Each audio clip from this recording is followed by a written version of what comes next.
5 products or 5 services, merong tigi-ibang channel yan, you have additional 5 sales multiplier. Okay? So, try to review your social media platforms right now. Meron ka na bang at least 3 social media platforms and meron kang specific platforms. Okay? You can increase your sales.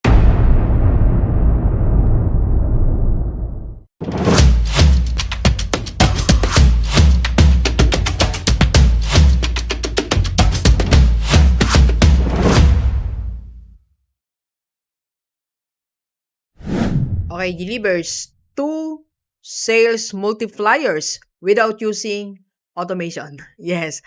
Delivers, hindi ako against automation. In fact, kami ngayon, we are studying kung full implementation ba ng automation ng ating business or 30% lang or 50%. Walang masama sa automation. Napakaganda po ng automation. It will really gives you freedom. It will really scale your business and sobrang laki ng results nito sa business natin. Pero may mga business pa rin na pwedeng mag-scale up kahit walang automation. Okay?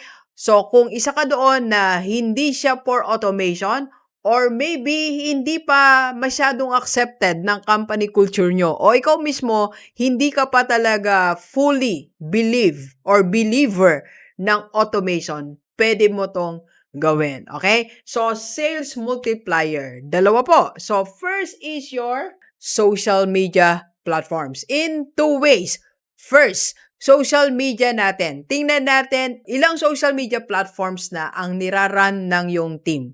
Ilan meron kayo? Meron na kayong IG? Meron na kayong TikTok? Meron na kayong page? Or complete na ba? Try to check, okay? Because every social media platform can multiply your sales.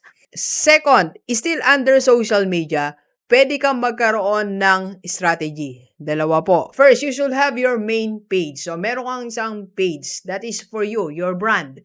And second, pwede kang magkaroon ng specific page for your product or for your services. For example, sa amin, ginagawa namin ngayon, meron akong main FB page, that's Doc Gigi Sunga. Then, meron akong iba pang page under that. So, meron kaming page for Rockstar Seminar and Coaching, that is catering for seminar and for coaching. Sa lahat ng gusto magpa-coach, lahat ng nangangailangan ng speaker for your seminar, pwede po kayo mag-PM yan, okay? And meron din kaming page, IMG Rockstar Community. That is for our IMG business. So, meron ka ng multiplier in your main page because you are giving value to your clients. Nagbibigay ka ng information general, okay?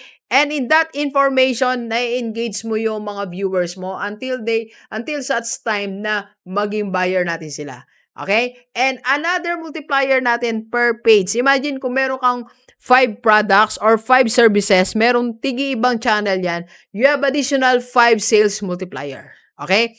So, try to review your social media platforms right now. Meron ka na bang at least 3 social media platforms and meron kang specific platforms, okay? You can increase your sales without using automation. And second po na pwede nating gawin, you have to onboard more people. You need more people to increase your sales because each people or each person na idadagdag mo sa team mo is a sales multiplier. So, imagine kung meron kang 3 na nagpo-post, gumagawa ng mga creatives mo. So, you are creating sales multiplier. Kung meron kang 3 nagfo-follow up, kung meron kang 3 nagko-close ng deal, you are increasing your sales. Sales multiplier. Kaya hindi tayo dapat nagtitipid sa tao. For example, minsan nanghinayang kasi tayo, mag-hire ako ng isa pang tao, that's let's say 15 or 20,000. O sabihin na lang natin, 15,000. So, what if yung tao na makapag-produce ng 30,000 worth of sales? Kumita ka ng 50,000. What if makapag-produce siya ng 100,000 sales? Makapag-deal siya sa mga services natin. So, you earn like 85,000. Diba? I-bonus mo na sa kanya 5,000. You still earn 80,000.